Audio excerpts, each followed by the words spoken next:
Drinking with authors may contain adult content. Listener discretion is advised.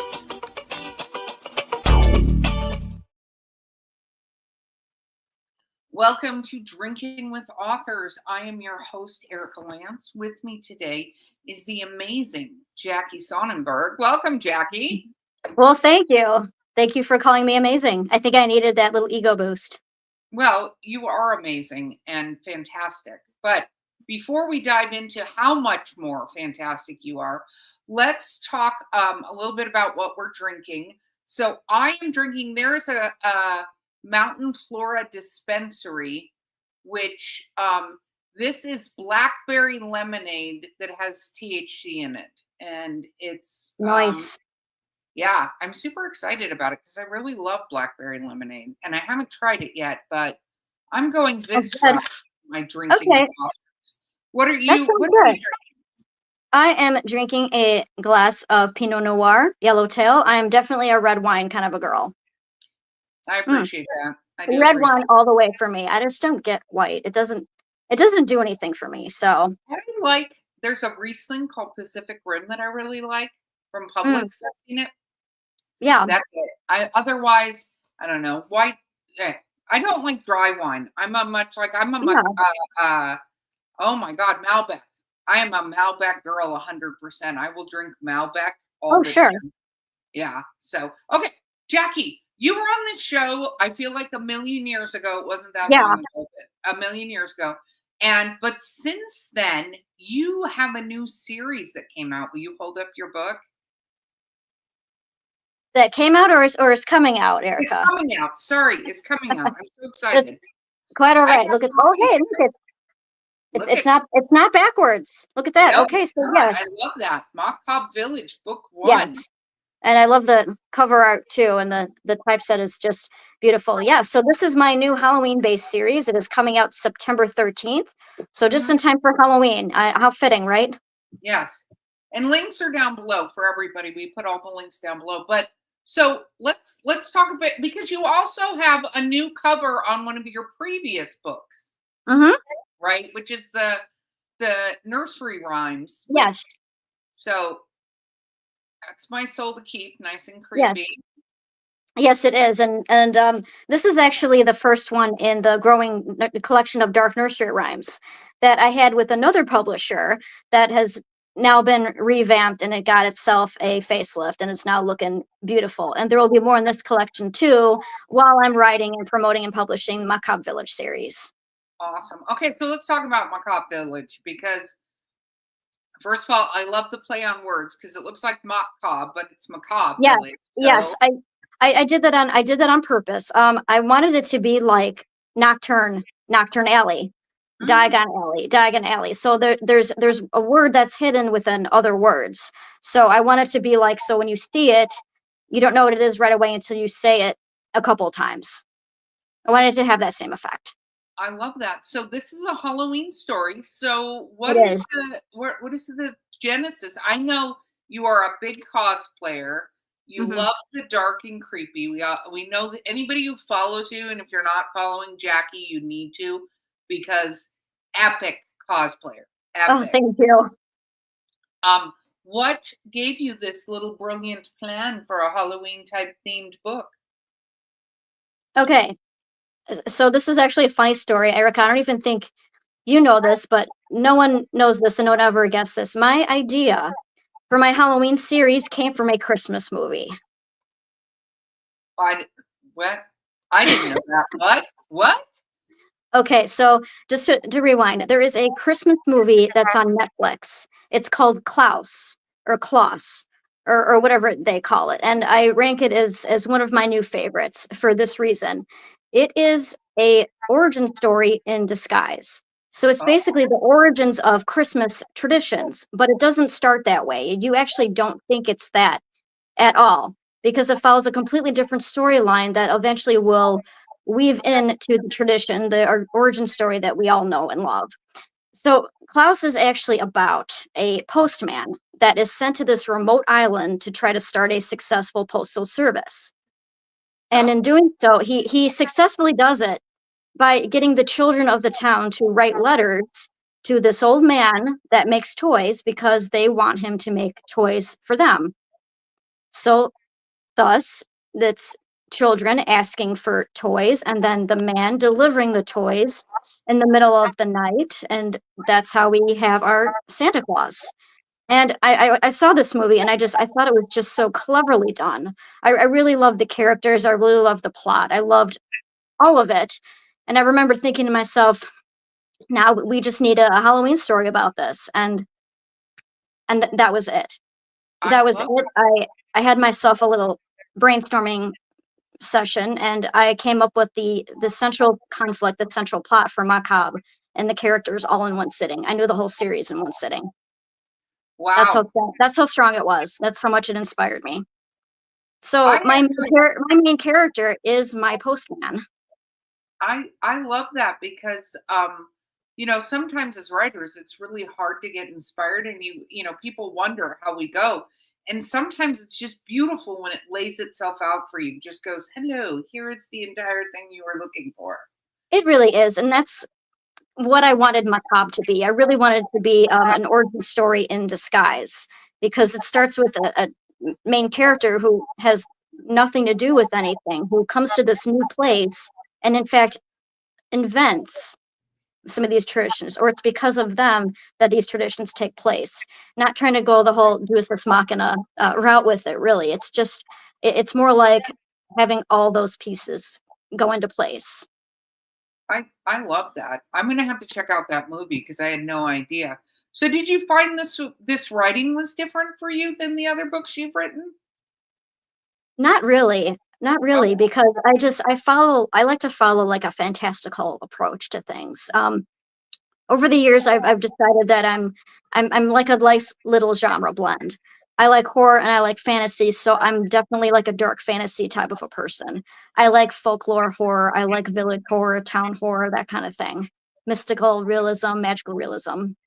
so the book is up for pre-order, but some people have gotten copies and you know, arc readers and stuff like that. What has the feedback been like for you on this round?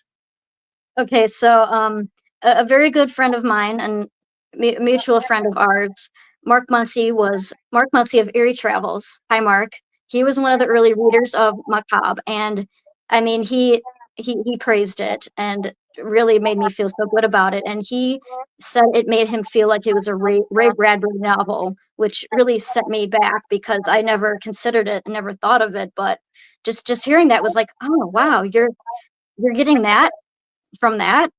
I mean, that's just amazing, and a lot of people are I have had a couple people tell me already that it made them feel like a kid again, like Halloween traditions and everything in there, and it was just familiar things, recognizable things.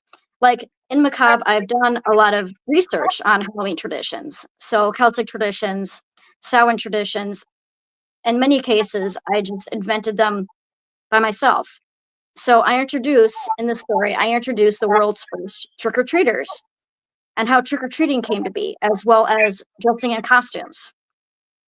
I I love that so much. Let's talk a little bit about the lead character in this because you've dressed up as the lead character from this. You want to talk about them now without giving anything away, of course, but let's talk about the lead character. So the main character's name is Poe. She is a 14-year-old girl who was raised in servitude. So she's an orphan and she knew nothing of her life. She just knew that she was born and raised as, a worker and mostly on like farms, farm work, boring labor type thing. But Poe doesn't remember her past. She doesn't remember her early childhood. So her identity is a little bit of a mystery. But she's always been someone that has been very keen to the world around her. She has very strong senses. She can sense things around her. So she has an appreciation for the eerie, the strange, and the unusual.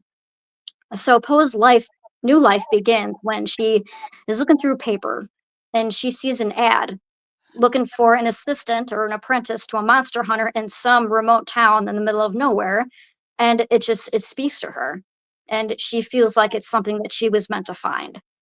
So she, in true storytelling fashion, She runs away in the middle of the night, hops on a train, and goes to the town and answers it herself in person.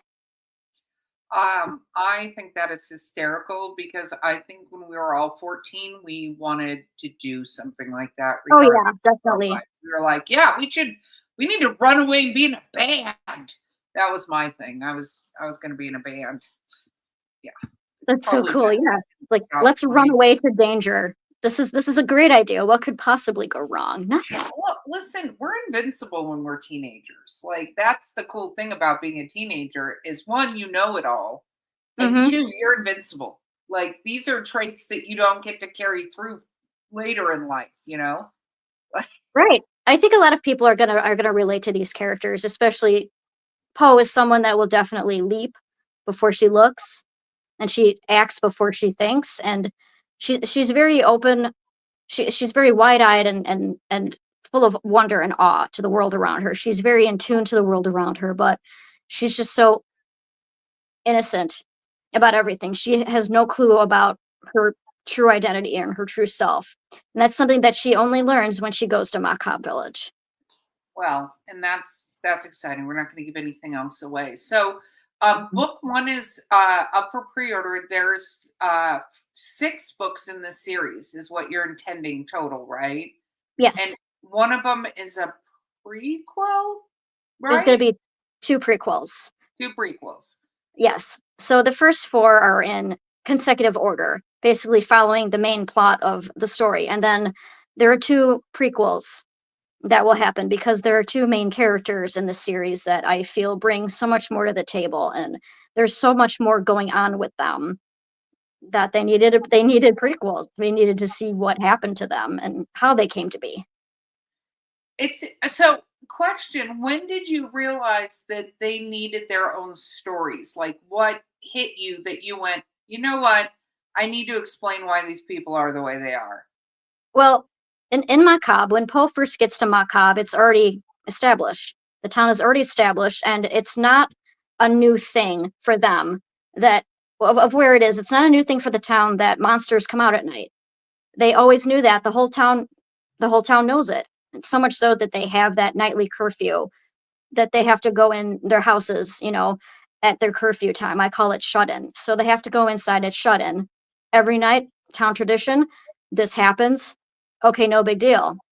And I decided that I needed to do a prequel, Macabre History, to show exactly how this came to be. And I wanted to follow the story of the mayor. So the mayor in the story she's been through some things.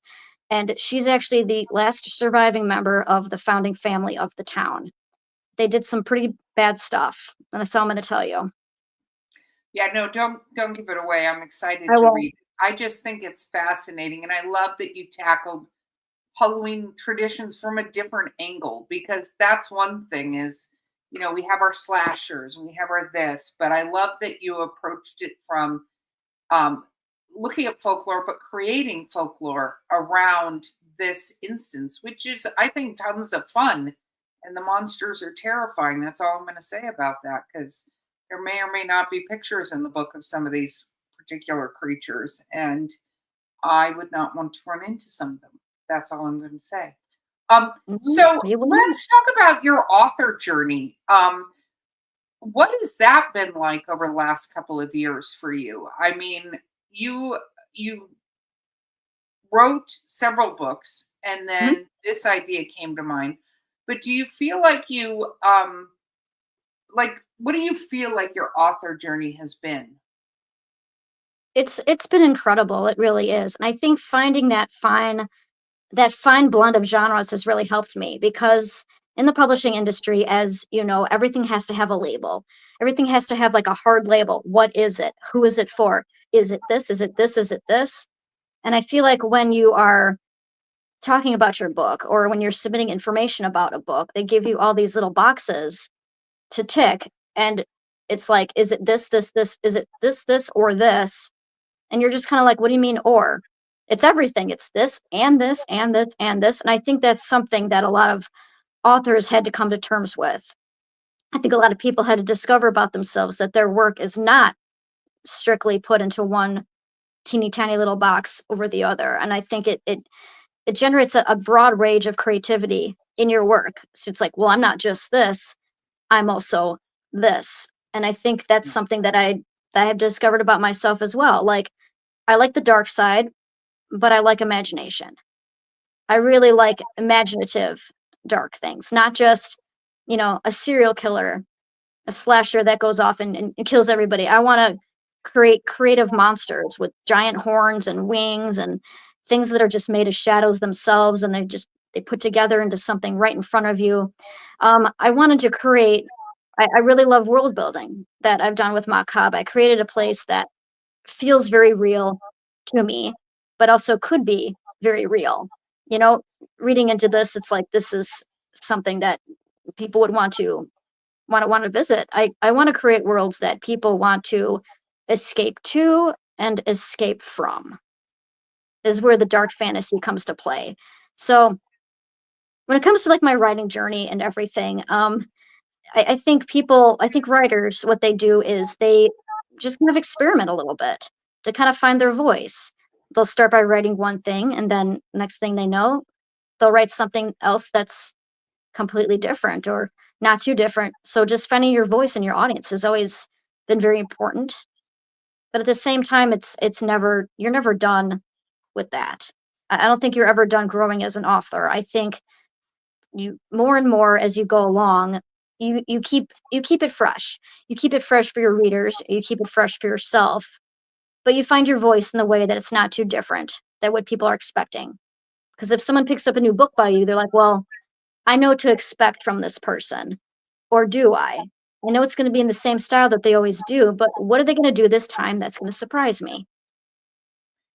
No, I think that's very, very true. And when it comes to, like, for instance, the the facelift of your the dark nursery rhymes, what has the feedback been from people who were fans of it before and now they get to see the new one?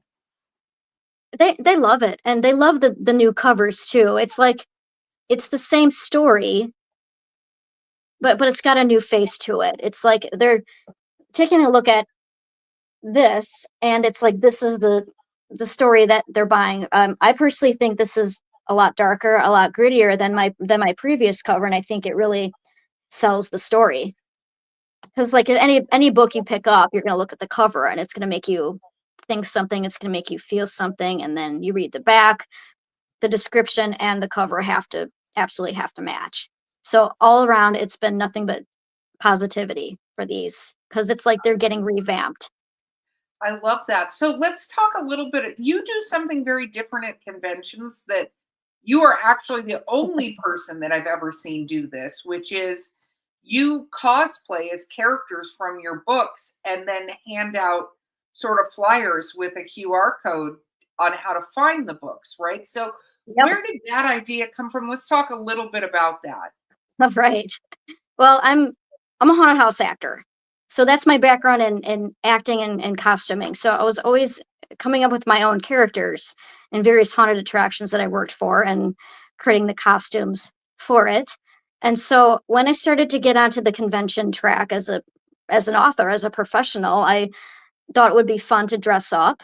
And first it was just like wear the clothes like this person. And then it eventually graduated to you know what? No, I am gonna cosplay my book characters and creatures, and I haven't looked back since. I mean, my tagline is creating characters on paper and in person. And I think that really speaks to my brand because, and I say this too when I tell people what I do, I say there's no better way to introduce people to my stories than by first introducing them to the characters. So I will go to events, I will go to signings, conventions, and in character, and I will interact with people. And of course, the number one question, the most common question, the what is that or what is that supposed to be? And then I pull out a flyer and go, well, here you go. This will answer all your questions. And typically it'll say a prompt on there like you just encountered a character from this book, or with the classic tale retellings. When I did my Cinderella Scarecrow, the tagline for that was "You've never seen Cinderella like this before," which most of the time is true. You don't expect to see a scarecrow in the Cinderella ball gown. So, but I've been doing that for years, and I feel like I've been kind of stepping up my game a little bit as well. It really varies. So when I go to conventions, I'm either there just as an attendee, and I'm like a free roamer. I call that I'm a walking booth. And to me, that's the best because I'm a free range chicken at that point. I get to just roam, do whatever I want, and advertise myself. I've had people whip out their phones and scan the QR code and buy my books right in front of me, right then and there. So I don't always necessarily need a booth. But of course, having a booth, having a table, being a guest at events is, of course, beneficial because, you're there, you're established, and you're making sales right there on the spot with physical paperbacks, signing them, handing out your flyers and having people follow you, having people sign up for your newsletter and whatnot. So it's like you're doing all of the mechanical side of like the author thing and growing your audience and everything. So there's two sides to that, and both have benefits, both have pros and cons. I do both of them when I can, even though my favorite thing to do is just roam, roam in character. Because if I'm behind a table and I'm in costume, I can't necessarily be in character because I gotta talk about myself. I gotta talk about my books. So it's less being the character and just representing myself at that point. But if I free roam, I free roam and I have a little too much fun with it. I go unsupervised. So yeah. I think the best kind of you is the unsupervised version because I remember encountering you with the lamb, Mm, and the lamb is quite a my little baby, my graphic. baby, Yeah. that's my So baby boy. yes. And I think that I think that's from the lamb is sure to go, right? Yes, And yes, it is. one of the things I found to be really sort of revolutionary in doing that, right? And this, I think, could be true for any kind of artist or something, is when you're in costume like that, you get approached with people, even if like they're like, what the hell is that? Right? Um, Exactly. they go, what the hell is that? What are you? Can I get a picture with you? You start conversations and you do it on a budget because you're doing it in a way where you're not spending $400 for a booth, but you're potentially getting more contact with people because you're the free roaming chicken, as you like to say Yes. out there. Yeah, that is exactly it. It's my niche. It's my unique way of marketing, and I stick to it. And I've seen a growth in audience, and I've seen followers. I've seen book sales go up. I mean, it does have its challenges, of course, which comes with everything. But I love doing it. It's what makes me me. It's what makes me sell my brand. And my careers have merged together into one big beautiful thing that I'm just so happy to have. And it's like I kind of invented my own part of that career. It's like I invented my own career in a way. I think that's the way creatives need to do it. They absolutely need to invent their own career. Let's talk Yeah. about reading for a moment because I think authors, one of the things we have to do is read a lot so that Hmm. we're able to understand how other people are doing it, not to pilfer it, but there's definitely ways that you go, wow, they told that story really, really well. Or I really liked, the direction they took something. Hmm. What do you like to read the most? Let's see. So I could name things that definitely have inspired me. I can name things that have been my longtime favorites. So I am a fan of Ruth Ware. She is an Irish mystery writer. The reason why she's my favorite Irish mystery writer is she is the very first author I've ever read that surprised me in a mystery. Typically mysteries I predict. I'll get through it, I'll get halfway, I'll go, okay, so and so did it. And then I'll get to the end, okay, I'm right. But Miss Ware, it completely went off the wall and turned my head upside down. And I thought I knew where she was going, but she didn't. And I remembered her, and I read every single one of her books because that's what I want to do for people. I want to surprise them. I don't want something to be too predictable. I want to follow her path of life there.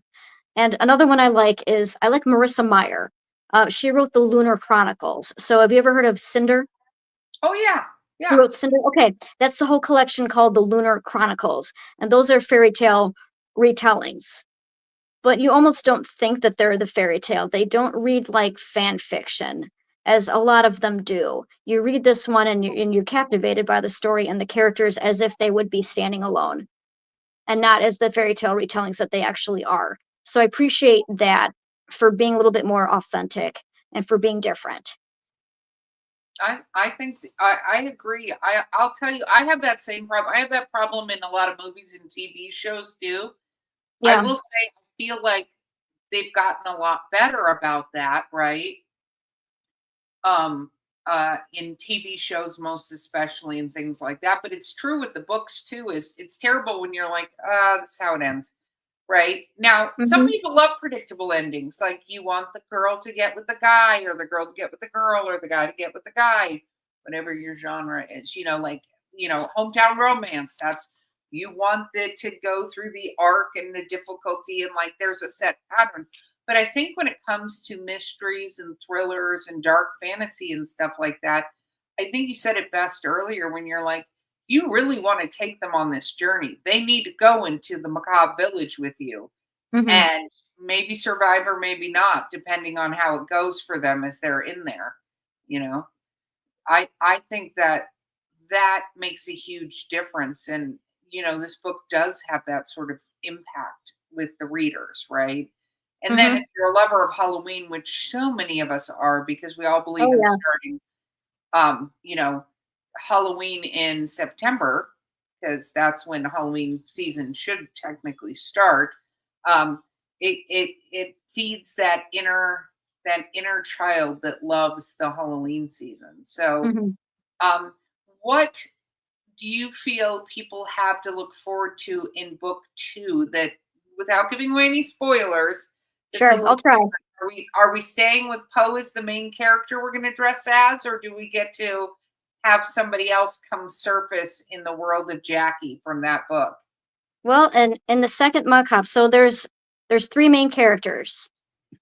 And so the second book is going to jump to another main character and through her point of view and her perspective. So we have Poe in the first book, and then we have the other two characters, Bernadette and Caleb. So Poe is the strange mystery girl with a mysterious past.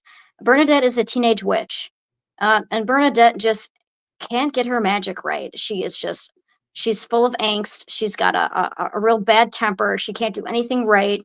She's a loner that hides in the basement of her witch's tea shop, and she just experiments with potions all day and all night long. And she's just your typical like teenage angst is the best way I could put it. I think people are going to relate to her because she's a late bloomer.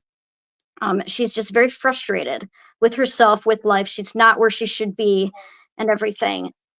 And then the next character is Caleb.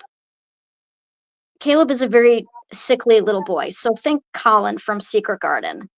Mhm. He's got a very rare disease. Now Caleb is a former ghost. Caleb died and he came back. So there's that. Well, Now, that's going to tend to have an it's not effect a on spoiler. people. No, it's not a spoiler. He's all good. He's seen some things. So first book is Poe, of course, coming to the town. The second book is Bernadette and her magic and the things that she learns. The third book is Caleb and what happened to him in the afterlife. This is exciting. This is very, very exciting. I Do you love feel it. like this story has really flowed through you differently than other stories? I do. This is the first series I've ever written, and it's taken a lot of world building. It's an investment. It really is. It revolves around characters.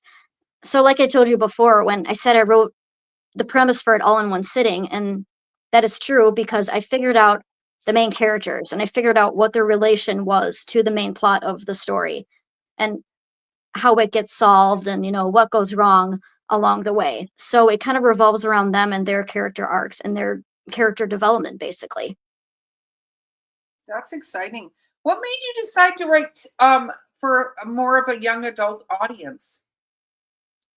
So I think, well, the saying goes is that more adults read young adult than young adults do, which is true. But think of the young adult as just a minimum setting. If you think about it, most of us have already been 14. So we could relate to a 14-year-old because that's still inside us. We still remember what it was like to be 14, but also they're very imaginative and they're in tune with the world around them and everything, and they're figuring things out. And so I think a lot of people can still relate to that because that has no age. Personal growth has no age. And when I wrote Macabre, of course, the premise is about trick or treating. So Poe, Bernadette, and Caleb are the world's first trick or treaters. So of course they had to be young-ish in order to do that. No, that's very true. That's very true. Did you enjoy trick or treating? Do you still trick or treat? Actually, funny you mentioned that. You know how I do character costuming, Yeah. cosplay, and everything like that. I've gone trick or treating in character as recently as last year. I'm not kidding. I think this is something that only I could get away with. Honestly, I did it a couple of times actually, Yeah. so it wasn't my first time doing that, but I did go trick or treating in character. I had to be very strategic about it though, because I didn't know what to expect from it. I've never done that before. I don't know of anybody that has ever done that before. So I had to really think about what I was doing and had to plan it out a little bit and see how it went. It wasn't just, ding dong candy, here's a book flyer, buy kind of a thing. And depending on who answered the door too, if it was, old grandpa was just holding the basket, all right, here you go, kids, and then turns around and leaves. No, but oftentimes it would open the door and it would be, the mom balancing a baby on her hip with the candy. Wow, happy Halloween. What's your costume? Ergo, the prompt. And I would answer in character. I believe I think I went as Caleb. I think I did the ghost sheet, or I think I did Poe as like her monster thing. And so I answered in character and I said something along the lines of, I'm from a storybook or something. And then I kind of said, here, you could read all about this. And then, you know, split and just kind of left them sitting there going, hmm, how about that? Did you Okay, take the candy? of course I took the candy. Oh, are you I kidding? love it I so went from much. I That's went from my friend's neighborhood. I got a old school pillowcase, and let's just say at the end of the night, I showed off my wares. I poured it all out on the floor and said, "I got yeah." It was probably the most fun I've ever had doing any type of marketing. Yeah, I've done a little boy character and I did a little girl character. I got away with it. I still can't believe it. I did get some followers that night. They probably had no idea who I was. I think people might have thought that I was a child who was dressed up as her favorite book character for Halloween, which makes sense. But I don't think people knew that I was the author, the grown ass adult doing this. I Would I think do it that's again? Absolutely. yeah. Well, I was gonna say I think that's part of the fun of being you though, is that you can do I mean, I'm 6 feet tall. Like I show up at a door dressed as anything. People are gonna more than likely think I'm a weird deranged killer and not a kid dressed in a costume by any stretch of the imagination. Where you have the unique ability because of your history and your stature to pull that off completely. And I Yeah. love that because it's marketing and you got a crap ton of candy. Well, not to mention, I mean, Macabre takes place around Halloween, so what better time than the present? It just occurred to me, and I said, you know what? I'm just gonna, pull on my big girl pants and try this out and see what happens. Big girl pants. We need teenage children going out. Are you going to do it again this year? This year, Halloween falls at the same time as Spooky Empire, Uh, so I will be there promoting Macabre in a new costume. new Very, monster. very cool. So do you have, writing all this and stuff like that, growing up, did you have fears about things? Like, were you scared or were you fascinated when it came to horror and folklore and these scary things? Because you do not write delicate, it's scary. You write scary stuff. So You think so? yeah. Okay. I never know if I'm like being scary or whatever. I think I like to write things with subtlety. I like to write things that kind of slowly creep up on you and just kind of get under your skin and stay there because I think that's what a good story can do and will do. But no, growing up, I loved Halloween. Of course, I loved ghost stories and I loved monsters and everything. I didn't actually get into hardcore horror until adulthood, actually. I didn't actually discover that part of myself until I was part of the haunted house industry, and that's when I really, really loved it. I think there was just like a little dark seed that was planted in my brain that very, very slowly grew until it just full force bloom, and now here I am. No, so is there anything that scares you? Do you go down a path when you're writing and you're like, nope? Because I've scared myself writing horror. I've been like, it's dark out. I'm whatever. I'm in the middle and I write something and I'm like, I've got to go look at something bright and cheery and Mhm. not sit in a dark corner writing because like I have freaked myself out. Sure. So do you ever encounter something like that? I mean, yes and no. I think anytime you're writing like that, like the one scene where you're creating a lot of tension, and you're creating tension when a main character is alone and they're about to encounter something, and it's that build up, it's that anticipation of, you know, what is it and what's going to happen. But that's something that we all do, especially when we're alone. When we're alone, no matter who you are, where you are, you get a little freaked out. Okay, if you're gonna go investigate what that noise was, you're alone. Yeah. If you're walking somewhere at night, most of the time you're alone. And movies, whenever you see someone walking somewhere alone, you're like, oh, they're gonna get it. Or even better, if someone is gonna go investigate a noise, and in movies they always go, hello, anyone there? And you're just like, shut up, you idiot. Don't. Is a serial killer gonna say, yeah, hi, I'm here with a machete, I'm coming after you? No, that doesn't happen.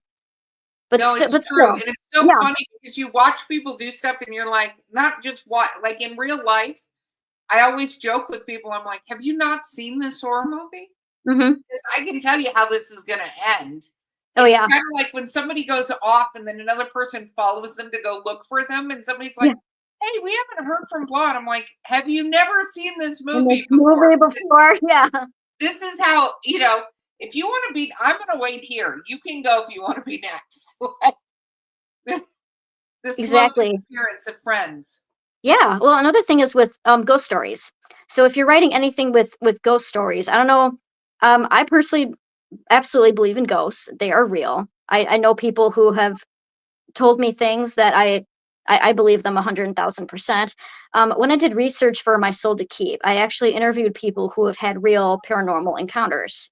That's what I wanted, and I wanted to kind of take little bits and pieces and put them in the story and put them in the book, like family members appearing to them in dreams.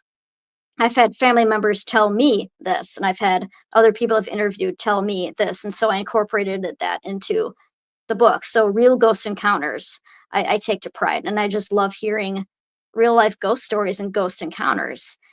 I have not really had one yet. Knock on, wood. Knock on whatever my desk is made of. It's not wood. It's glass. There might Anyway, be wood somewhere knock in on there, glass. but well, I was going to ask you that because it's interesting when you say you haven't had it, but I wonder how in tune you are with having. I've had my own experiences. I've talked about them on Airy Travels and stuff, but it's very different. And that might be also why, depending on what I'm writing, I'm like, yep, nope, okay, I've experienced this already. I've got to stop. Like I got to give myself a minute because it isn't fun when you have that, especially when nobody believes you.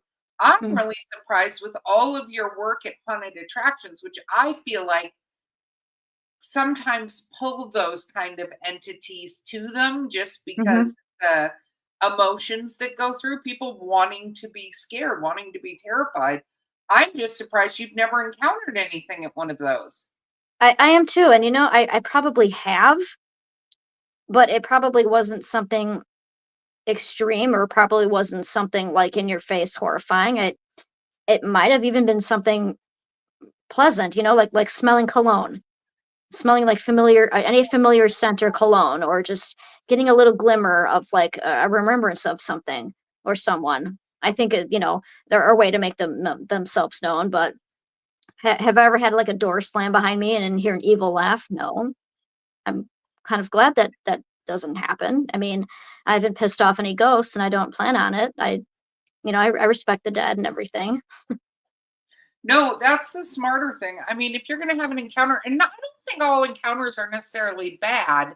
Hmm. I feel like there's definitely, I feel like the ones that scare you stick with you more. But I mean, that's just true of trauma. Like we can have good things happen to us, but we remember the bad things that happen to us so much more vividly because the trauma trigger attached to it versus Oh the, yeah, you know, yeah. thing. So, okay.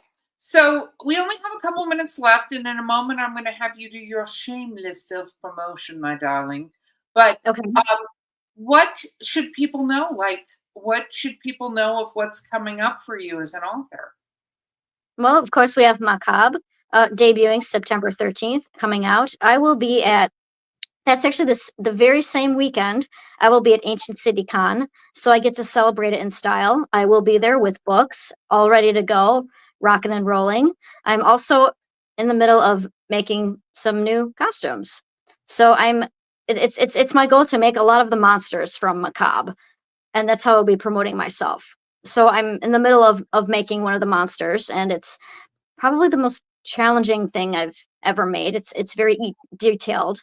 There's a lot of parts. I'm sort of changing my body modifications a little bit. It'll be difficult to maneuver, but I'm gonna do that. And moving forward, I feel like I just can't wait to create all these creatures. I feel like they're gonna be very unsettling to look at, and I feel like it's gonna draw the the right kind of attention. Yeah, That no, that they it will be needs. unsettling to look at. So I can just fans out there, they will be unsettling to look at. I can tell you that from having seen what this looks like. So, okay, shameless self promotion time, Jackie. Where should people find you if they want to follow you and get your books? Where do they go? Well, you can go to the website, which is, of course, my name, JackieSonnenberg.com. You can also go on my Instagram. My Instagram handle is like the first couple letters of my last name and books. So SONNEN, and then books is my Instagram handle. I post a lot of my costuming stuff there. So there's where you're going to get everything. There's where you're going to get books and costuming. My Facebook page is just author Jackie Sonnenberg. And of course, I post there as well. I typically cross post there and everywhere. And of course, you could sign up for my newsletter so you could stay informed about all sales and releases and things coming out right now. Like I believe, don't we have 30% off for Horseman books right now, Erica? Oh yeah, paperbacks. If you go to four horsemen, number fourhorsemen.com, it's 30% off paper books. And we ship the pre-orders early. Hmm. So that's exciting too. Indeed. Yes. So Yep. they can And I'm get also working on some different promotional things like with books. Like I'm doing a lot of collaborations with other people on different things. I don't want to say too much about what they are just yet, but I can tell you that, of course, I'm collaborating with a really, really cool artist from Sweden. His name is Gustav. Hi, Gustav. I don't know what time hello it is in stuff. Sweden, but I don't know what time it is in Sweden. Never mind, it's probably too late. But I hired him to draw my monsters, and so his illustrations are in this book, and we are working together to create the monsters for the next couple books in the series. So that has That's been a really, really cool collaboration. I feel like that's something that I need to do more of, and I need to do better at, not just thinking that I need to do this myself. I love working with other creative like minds. I've also done some filming. We filmed a trailer for Mock Cob Village, and we went on an episode of Eerie Travels too, where the host got to interview myself and a friend of mine as the book characters in character. So there's going to be more where that came from. That's exciting. So That's people a need lot to of fun. absolutely follow you and get all of their spooky tales and everything. So Jackie, thank you so much for joining me again here. No, this has been great. It's been a while. It's been a It really, has. really long time. We were overdue, but I think no better time than the present. Absolutely, absolutely. So for anyone out there watching and / listening, check the show notes, has links to Jackie, has links to her books, links. Don't forget to like, subscribe, share, tell all your friends, because you can follow us on YouTube and hear all about it. That's the joy of YouTube. So absolutely do that, and we'll see you guys next time. Bye.